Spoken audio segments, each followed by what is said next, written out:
最近清华美院的设计翻车了，不妨来看看古老的东方民族造型，这沉淀千年的摩登精髓，它不香吗？我现在所体验的这个非常霸气而不失现代感的民族造型，来自贵州毕节木树苗族。这支苗族自称蒙直，他称有白苗、木树苗等，和大花苗、小花苗一样，都是蚩尤、九黎、远征军的后裔，所以服饰还保留着盔甲样式。春秋战国时期，苗族作为楚国的主体居民，随从庄丘将军进军云贵川，以贵州总西河为界，以东的大方县、金海湖、七星关等地为木树苗族聚居区，以西的纳雍、鹤章、水城等地则为小花苗聚集区。他们头上夸张的木梳长达40厘米，有学者推测，可能早期用于战争，是蚩尤形象的复制，后来慢慢成俗。也有人说，它象征代表美的月亮，是人与自然、祖先灵魂连结沟通的桥梁。千万不能说是天线宝宝。这种发型盘起来还有一定技术含量，要用3组长达2米、重达1公斤的假发，由低向高一层一层盘成扇形，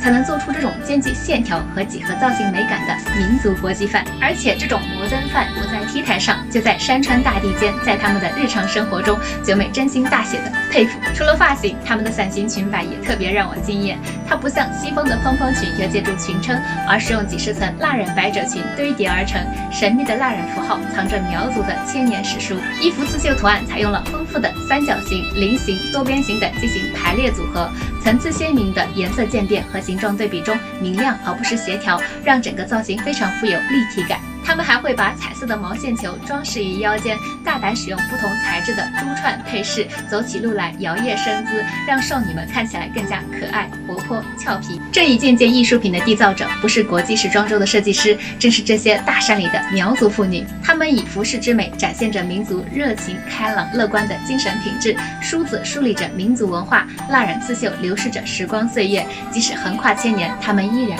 绝世独立。这种东方民族的自信之美从未翻车过。